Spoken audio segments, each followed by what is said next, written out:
আচ্ছা একটা কথা বলি, সত্যি সত্যি উত্তর দিবা, একদম মিথ্যা বলবা না। কি বলো এগুলো? আমি কি আজ পর্যন্ত তোমার মিথ্যা কথা বলছি? বলো কি জানতে চাও? আচ্ছা তোমার সাথে যদি কালো একটা মেয়ের বিয়ে হতো তখন তুমি কি করতা? শোনো, কালো হোক আর সাদা হোক, বিষ তো বিষই, তাই না?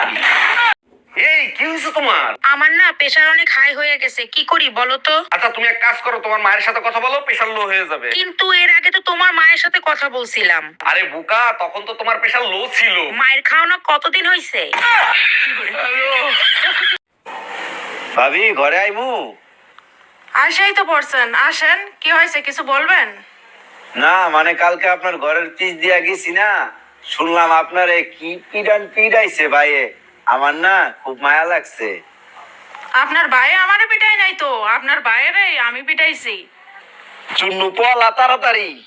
আজকে তুমি সত্যি সত্যি করে বলবা আমারে বিয়ে করছিলা কেন? আমি তো বিয়ে করতে চাই নাই, মা আমাকে জোর করে বিয়ে দিছে, বলছে বিয়ের পরে ভালো হয়ে যাব। তাহলে এবার বুঝছো তো, একটা ছেলেকে ভালো করার জন্য একটা মেয়েই যথেষ্ট। তা জানি না, তবে মা এখন বলে বিয়ের আগেই আমার ছেলে ভালো ছিল। মায়া, ভ্যালেন্টাইন ডে আসতেছে, আসো আমরা দুজন মিলে ভালোবাসা প্র্যাকটিস করি। বিয়ে হয়েছে 25 বছর হলো, আর ভালোবাসার দরকার নাই, কাজ করো। আচ্ছা বেবি শোনো না, আই লাভ ইউ। তার আগে বলো, থাল বাসন ধোয়া, ঘর মোছা এগুলো ঠিক মতো করছো? হ্যাঁ, এইমাত্র সবকিছু কমপ্লিট করে আসলাম। আচ্ছা ঠিক আছে, আই লাভ ইউ টু।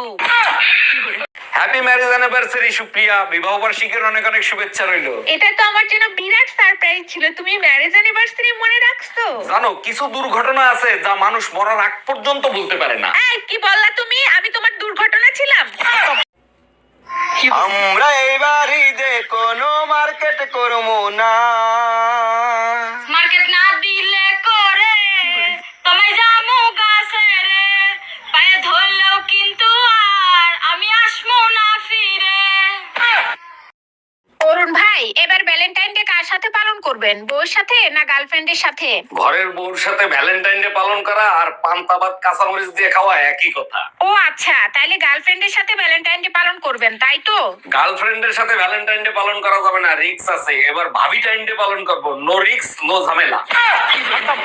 এই মায়া, কি হয়েছে? মুখ ফুলাই বসে আছো কেন? আজকেও কি মার সাথে ঝগড়া করছো নাকি? তোমার মার আলমারি ভরা শাড়ি, একখান শাড়ি চাইছি, বলে আমি মরার পর তো সব তোমারই হবে, এখন নষ্ট করে লাভ আছে? মা তো ঠিকই বলছে, মরার পর তো সবকিছু তোমারই হবে, শুধু শুধু ঝামেলা কেন করো? মরার পরে আমারে দেয়া ছাড়া তো কোনো অপশন নাই, যদি থাকতো তাইলে সাথে নিয়ে চলে যাইতো।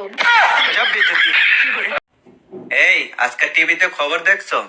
কই না তো, কেন, কি হয়েছে? একটা মেয়ে তার বয়ফ্রেন্ডকে সাথে নিয়ে স্বামীকে মেরে ফেলেছে। তুমি চিন্তা করো না, আমার বয়ফ্রেন্ড এতটা খারাপ না।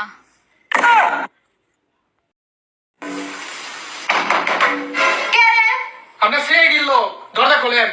দরজাকে খুলবো? আপনার সাথে কথা আছে। আপনারা কয়জন আছেন? 3 জন। আপনার নিজের কথা বলার সময় নেই।